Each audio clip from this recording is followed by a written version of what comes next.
Why do we live? A deep dive into Buddhism's answer. Opening. The eternal question that haunts us all. There are moments in life when time seems to pause. And a strange, unshakable feeling washes over us. It could be in the dead of night, staring at the ceiling, questioning the meaning of it all. It could be in the midst of a celebration, surrounded by laughter, yet feeling a quiet emptiness inside. Or perhaps, it sneaks up on you during an ordinary day, while driving home from work, scrolling through social media, or sipping your morning coffee. Why are we here? This is the question that lingers in the background of our existence. It doesn't matter how successful we become, how much wealth we accumulate, or how many milestones we achieve, sooner or later. This question demands our attention. Some brush it aside, drowning it in distractions. Others seek answers through philosophy, science, or religion. And some, like Siddhartha Gautama, the Buddha, dedicate their entire existence to unraveling this mystery. But what if the answer is simpler than we think? What if life isn't about chasing a grand cosmic purpose but about something much more immediate? Much more personal? Buddhism offers a perspective that is at once profound and practical, a way to navigate the paradox of existence, suffering, and happiness. And perhaps, within its teachings, we may find the answer we've been searching for all along. Here's an enhanced version of your text, making it more engaging with vivid examples and a conversational tone. Chapter 1. The Universal Question, A Journey of Inquiry. Have you ever felt an unsettling whisper in the back of your mind? A quiet sense that something is missing? It's not exactly sadness, nor is it dissatisfaction, but rather a subtle void, a space between what is and what you feel could be.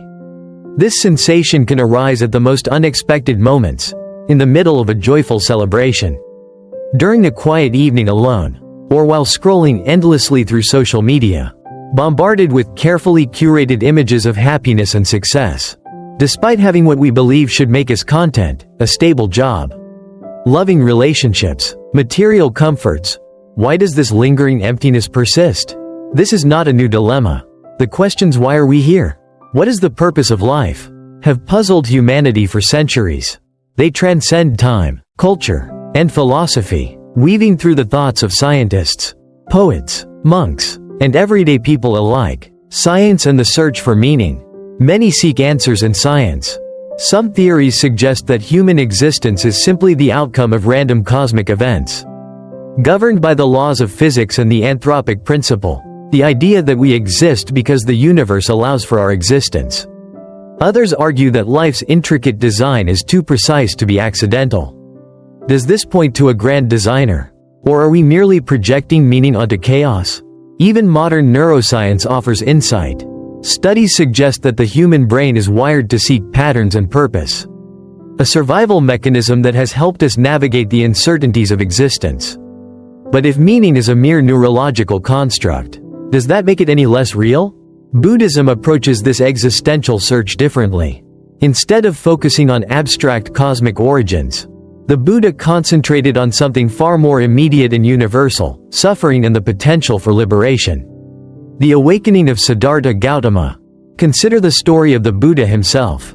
Born as Prince Siddhartha, he had everything a person could desire: wealth, privilege, comfort, and status. If happiness were simply a matter of external conditions, he should have been the happiest man alive. Yet, something troubled him. One day, he ventured beyond the palace walls and saw what had been hidden from him: an old man, a sick man, and a corpse. These sights shattered his illusion of a perfect world.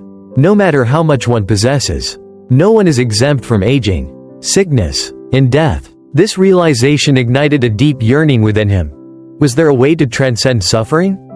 Determined to find an answer, he left behind his royal life and embarked on a rigorous spiritual quest.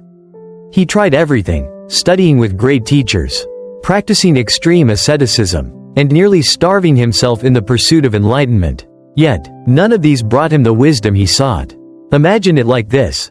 Many of us chase happiness in extreme ways, working endlessly for success, dieting obsessively for an ideal body, or isolating ourselves in the name of self-discipline. But do these extremes ever bring lasting peace? Siddhartha eventually discovered the middle way, a path that avoids both indulgence and harsh denial. This, he realized, was the key to true wisdom. He meditated under the Bodhi tree, not in escape from the world, but in deep understanding of it. And there, he attained enlightenment. The relevance today. What can we take from this in the modern world? Many of us live in an age of excess information, excess consumption, excess distractions. Others go to the opposite extreme, rejecting modern life in pursuit of simplicity. But neither extreme guarantees peace. Even neuroscience supports this. Studies show that extreme deprivation, whether through starvation or sensory deprivation, can alter brain function. But it doesn't necessarily lead to sustainable insight. The Buddha's wisdom wasn't about chasing temporary highs or punishing oneself for enlightenment. It was about cultivating deep, lasting transformation. Perhaps the universal question is not why are we here, but how should we live? And in that inquiry lies the beginning of a profound journey. Let me know if you'd like to refine this further. Chapter 2. The Precious Human Life, a Rare Opportunity. Have you ever gazed at the night sky, overwhelmed by the vastness of the universe, and wondered how small and insignificant you are? In a cosmos so immense, does one human life even matter? Buddhism offers a perspective that is both humbling and empowering. Instead of seeing human existence as insignificant, it teaches that being born as a human is an incredibly rare and precious gift, one that should not be wasted. The rarity of human birth. To illustrate this, Buddhism uses a powerful analogy. Imagine an infinite ocean stretching in every direction. Somewhere in this ocean floats a single golden rain, drifting aimlessly with the waves. Now, deep below the surface, a blind turtle swims. Once every 100 years, it rises to the surface for air. The odds of this turtle's head emerging exactly through the golden rain are unimaginably slim. Yet, according to Buddhist teachings, this is how rare and fortunate it is to be born as a human. At first, this might sound like just another metaphor. But if we reflect deeply, the truth behind it becomes clear. Consider the trillions of life forms on Earth, microorganisms, insects, fish, birds, and animals. Out of all these living beings, only a small fraction have the cognitive ability to think, reflect, and ask profound questions about existence. Being human means we have access to something incredibly unique, the ability to seek wisdom, make conscious choices, and shape our destiny. Why is human life so precious? Unlike beings in realms of constant suffering, where survival dominates all thought, or those in realms of bliss, where there is no incentive to seek wisdom, humans live in a delicate balance between pleasure and pain. This middle ground makes growth and transformation possible. Take, for example, the nature of suffering. If life were only pain and misery, there would be little room for hope, reflection, or change. If life were only pleasure, we might become complacent, never questioning or seeking deeper understanding. But because we experience both, we are given an extraordinary opportunity to use suffering as a teacher and joy as a reminder of life's beauty. From a scientific perspective, this aligns with how our brains function. Our prefrontal cortex, the most advanced part of the human brain, allows us to practice metacognition, thinking about our own thinking. We can analyze our actions, understand their consequences, and consciously choose to evolve. Think about moments in your life when you made a choice that completely changed your path. Perhaps you chose to help someone when you could have walked away. Perhaps you pursued knowledge instead of comfort. These decisions, however small, define the trajectory of our lives. The ability to make such conscious choices is what makes human existence special. Understanding rebirth and karma. Buddhism teaches that life is not a single, isolated event. Instead, it's part of a continuous flow, a stream of consciousness that carries forward from one life to the next. Some people misunderstand rebirth, thinking of it as a fixed soul jumping from one body to another, like changing outfits. But in Buddhism, consciousness is more like a river, ever-changing, yet maintaining a sense of continuity. Just as the water in a river today is not the same as yesterday, yet it remains the same river, so too does our consciousness move through time, shaped by our actions, experiences, and karma. Karma, the law of cause and effect, is not about divine punishment or reward. It's simply the natural consequence of our actions. Much like planting seeds in a garden, if you plant seeds of kindness, generosity, and wisdom, your future experiences will reflect those qualities. If you plant seeds of greed, anger, and ignorance, you will inevitably experience their results. Imagine dropping a stone into a pond. The ripples will spread outward, affecting everything they touch. Our actions, words, and even thoughts create ripples in the world around us, shaping our present and future experiences. This realization is both empowering and humbling. It means that our lives are not dictated by fate but shaped by our choices.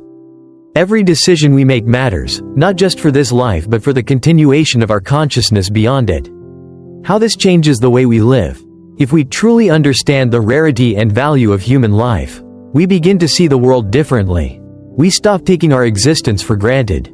Instead of chasing distractions and temporary pleasures, we start focusing on what truly matters: growth, wisdom, and compassion. Think of all the time we spend worrying about trivial things, social status, material possessions, or the latest trends. Now, imagine stepping back and seeing life from a broader perspective. In the grand scheme of existence, what will truly matter in the end? The kindness we showed, the wisdom we gained, and the lives we touched. The opportunity to be human is fleeting. One day, this life will end, but what we do with it now will echo far beyond our time. So, the question remains: how will you use this rare and precious opportunity? Chapter 3. Why we suffer, the illusion of the self. Emotions, joy, sorrow, fear, longing, shape our human experience. They color our memories, drive our decisions, and define our relationships. But if emotions are so deeply intertwined with our existence, why do they so often lead to suffering? From an evolutionary perspective, emotions serve as survival tools. Fear keeps us alert to danger. Anger fuels our defense mechanisms. And love strengthens social bonds. But while they are useful, they can also become chains that bind us. Buddhism sees emotions not as enemies, but as messengers, signals to be understood, not masters to be obeyed. Suffering arises not because we have emotions, but because we become attached to them, identifying too strongly with pleasure, pain, and the illusion of the self. The three forms of suffering. The Buddha identified three primary types of suffering: physical and mental pain. This is the most obvious form of suffering. We experience illness, injury, loss, and emotional distress. No one is exempt from this. Even the wealthiest, happiest person will one day grow old, fall ill, and face death. Suffering from change. Have you ever felt pure joy, only to have it slip away? No matter how wonderful a moment is, a celebration, a deep love, an achievement, it is temporary. The pain comes not from the change itself, but from our resistance to it. Existential suffering. Even when we have everything we desire, a quiet restlessness remains. This suffering arises from the fundamental impermanence of all things, including ourselves. No matter how tightly we hold onto life, everything is in constant motion, slipping through our fingers like sand. Think about a time when you finally achieved something you deeply wanted: a dream job, a new home, a relationship. At first, there was excitement, but over time, the thrill faded, new desires emerged, and the cycle repeated. It's like trying to fill a cup with a hole in the bottom. No matter how much we pour in, it never stays full. Buddhism teaches that the true cause of suffering is not external circumstances, but our craving and attachment, the illusion of the self. At the core of our suffering is one of the greatest illusions, the belief in a fixed, independent self. We say things like, "I am sad," "I am happy," or "I am successful." But who is this I? When we look closely, we realize that what we call the self is nothing more than an ever-changing collection of thoughts, emotions, memories, and perceptions. Imagine a river. It flows constantly, yet we call it by one name. But the water that passes through it is never the same. Similarly, we cling to an identity, our name, our personality, our past, but these things are in constant flux. The Buddha expressed this beautifully. In what is seen, there is only the seen. In other words, we don't see an object, we become the experience of seeing. In the moment of tasting food, there is only taste. In the moment of listening to music, there is only sound. The sense of a self watching these experiences is just another passing thought. Neuroscience supports this as well. Studies show that our sense of self is a mental construct, a collection of neural patterns constantly updating. There is no singular, unchanging I inside the brain, just a flow of experiences. Freedom from suffering. So what does this understanding mean for our daily lives? It means we no longer need to be trapped by attachment. Instead of clinging to pleasure, we can enjoy it without fear of losing it. Instead of resisting pain, we can observe it without letting it define us. Instead of chasing an identity, we can flow with life, open and free. This is not a call to detach from life, but to engage with it more deeply. When we stop grasping at an illusory self, we experience life with greater clarity, compassion, and peace. Imagine living without the constant fear of loss, without the endless craving for more, without the weight of a rigid identity. Imagine simply being fully present, fully awake. This is the path the Buddha pointed to. Not an escape from suffering, but an awakening beyond it. Chapter 4. The answer. Why do we live? After all the questioning, after all the searching, why are we here? What is the purpose of life? The Buddha's answer is both simple and profound. We live to free ourselves from suffering and discover true happiness. Unlike many philosophical systems that seek a grand, cosmic meaning, Buddhism offers a practical approach. Life's purpose is not written in the stars or dictated by some external force. It is something we create through awareness, understanding, and liberation. The goal is freedom, freedom from suffering, freedom from attachment, and freedom from illusion. This is not an abstract concept but a lived experience, attainable through self-awareness and wisdom. What does it mean to wake up? Buddhism often describes enlightenment as an awakening. But what are we waking up from? Imagine living your whole life in a dream, believing that everything happening in the dream is real. You chase desires, fear losses, and cling to fleeting moments of happiness. But one day, you realize, this is just a dream. Suddenly, all the struggles and anxieties lose their grip. You are still in the dream, but now, you are awake. This is what the Buddha meant by awakening. We are trapped in a cycle of craving and suffering, mistaking impermanent experiences for lasting reality. But when we see clearly, we begin to live differently. This is not some mystical state reserved for monks on mountaintops. It is practical, immediate, and accessible in everyday life. Dependent origination, understanding the roots of suffering. One of the Buddha's most profound teachings is dependent origination. The understanding that suffering does not arise randomly but follows a chain of causes. At the root of it all is ignorance, not just a lack of knowledge, but a misunderstanding of reality. We believe we are separate, permanent selves in a world of fixed things. This illusion gives rise to craving, the endless search for pleasure, security, and identity. But because everything is impermanent, craving inevitably leads to suffering. However, if we break the cycle, if we see through the illusion and let go of attachment, suffering ends. Think about a time when you desperately wanted something, a promotion, a relationship, a material possession. At first, it seemed like the answer to your happiness. But once you obtained it, how long did the satisfaction last? Now, imagine a different kind of happiness, not one dependent on external conditions, but one that arises from clarity and inner peace. This is what Buddhism points to. Living in the present, the key to freedom. The Buddha did not teach that we must suppress our emotions or detach from life. Instead, he taught us to understand them. He said, do not pursue the past. Do not lose yourself in the future. Most of our suffering comes from dwelling on the past or anxiously anticipating the future. We replay regrets, cling to memories, or worry about what might happen next. But reality exists only in the present moment. If we stop clinging to what has passed, we are free from regret. If we stop fearing what has not yet come, we are free from anxiety. If we rest in the present, we find peace. This does not mean ignoring the future or forgetting the past. It means seeing them for what they are, mental projections. True stability and happiness exist in the here and now. How this changes the way we live. Once we understand that life's purpose is not in achieving some grand external goal but in waking up to our experience, we begin to live differently. Instead of chasing happiness in material things, we cultivate contentment from within. Instead of fearing suffering, we see it as a teacher. Instead of clinging to a fixed identity, we embrace change and growth. In the end, the question is not why do we live, but how do we live?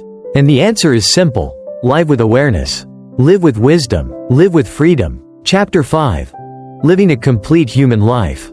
So, now that we understand the nature of suffering and the path to freedom, how do we actually live this wisdom? How do we integrate it into our everyday lives? The answer is surprisingly simple: mindfulness. The Buddha taught, when walking, know you are walking; when eating, know you are eating. At first glance, this may seem trivial, but in reality, this practice is transformative. Think about how often we go through life on autopilot. We eat while scrolling through our phones, barely tasting our food. We walk while lost in thought, unaware of our surroundings. We have conversations but only half listen, already planning our response. Mindfulness is the opposite of this. It is about being fully present, engaging with life in each moment, rather than being trapped in regrets about the past or anxieties about the future. The science of mindfulness. What's fascinating is that modern neuroscience now confirms what Buddhism has taught for thousands of years. Studies show that regular mindfulness practice reduces stress and anxiety by lowering activity in the amygdala, the brain's fear center, enhances emotional regulation by strengthening the prefrontal cortex, responsible for self-awareness and decision-making, increases happiness and well-being by boosting serotonin and dopamine levels. Even just 5 minutes a day of mindfulness can begin to rewire the brain, making us more present, peaceful, and resilient. The 4 essential states of mind. Beyond mindfulness, Buddhism emphasizes 4 essential states of mind, known as the Brahmaviharas, the 4 divine abidings. Cultivating these qualities helps us live a complete and meaningful human life. 1. Loving kindness, metta, wishing well for all beings. This is unconditional goodwill, a deep, genuine wish for happiness for ourselves and others. It is not dependent on whether someone is kind to us or if they deserve it. Imagine treating yourself and others with the same warmth you would show to a dear friend. Imagine letting go of resentment and choosing kindness instead. This is metta in action. 2. Compassion, karuna, the desire to relieve suffering. Compassion is different from pity. Pity looks down on others, but compassion connects us with them. Think about a time when someone showed you deep empathy in your struggles. That feeling of being seen, understood, and supported, that is the power of compassion. 3. Sympathetic joy, mudita, finding joy in others' happiness. In a world driven by comparison and competition, we often feel jealous when others succeed. But Buddhism teaches that true joy comes from celebrating not just our own happiness, but the happiness of others. Imagine how much lighter life would feel if, instead of resenting another person's success, we felt genuine happiness for them. 4. Equanimity, upekkha, embracing life's ups and downs. Life is full of highs and lows. We win, we lose, we succeed, we fail. People praise us one day and criticize us the next. Equanimity is the ability to remain calm and steady, no matter what happens. This doesn't mean being indifferent. It means seeing everything with a balanced perspective, knowing that neither success nor failure defines us. Why helping others is the path to our own liberation. Many people believe that happiness comes from getting more wealth, more recognition, more comfort. But time and time again, research and personal experience shows that happiness actually comes from giving. When we help others, we experience a deeper sense of connection, which is essential for well-being. A shift from self-focus to generosity, which reduces stress and anxiety. A natural sense of fulfillment, because kindness aligns with our true nature. The Buddha taught that compassion is not just a virtue, it is a path to awakening. Helping others is not a duty, it is a way of freeing ourselves from the ego and its endless desires. Living a complete life starts now. Living a full human life is not about waiting for enlightenment to happen in some distant future. It is about how we choose to engage with each moment, how we treat others, and how we meet both joy and suffering with wisdom. So, ask yourself, are you present in your daily experiences, or lost in distraction? Are you cultivating kindness and compassion, or dwelling in resentment? Are you finding joy in the happiness of others, or caught in comparison? Are you meeting life's ups and downs with balance, or reacting with fear? A complete life is not measured by how much we achieve, but by how deeply we live. And the best part? We can start right now. Conclusion. Awakening to life's purpose. The Buddha's final words before his passing were simple yet profound. Be a light unto yourself. He did not demand blind faith. He did not offer a rigid doctrine. Instead, he encouraged each of us to embark on our own journey of discovery. The answers we seek are not hidden in scriptures or distant heavens, they are within us, waiting to be realized. The search for purpose, a journey within. Throughout life, we often search for meaning in external things, success, relationships, achievements. We believe that if we reach a certain goal, obtain a certain status, or find the perfect situation, we will finally be at peace. But no matter how much we gain, the feeling of something missing persists. Why? Because true purpose is not something to be found, it is something to be recognized. It is not in the future. It is not in the past. It is right here, in this moment, in this breath, in this very awareness. This realization is what Buddhism calls awakening, not a mystical experience reserved for a few enlightened beings, but a simple, profound shift in perspective. Imagine standing in a dark room, searching desperately for a light switch. You stumble around, thinking the answer is just out of reach. Then suddenly, you stop. You realize that the light is not outside of you, it is within you. This is awakening. The freedom and peace we seek are not found in some far-off place.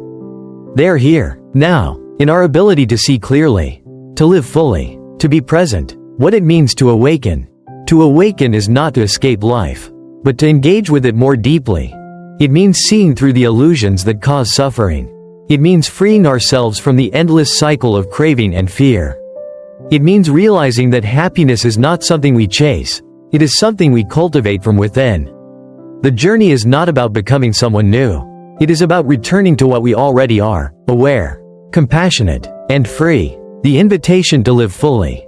As we reach the end of this exploration, the question remains, how will you live? Will you continue chasing an illusion of happiness? Or will you wake up to the truth that peace is already here? Will you keep searching outside yourself? Or will you turn inward and realize that you are the light you have been looking for? Life is fleeting. The opportunity to awaken is now. The choice is yours.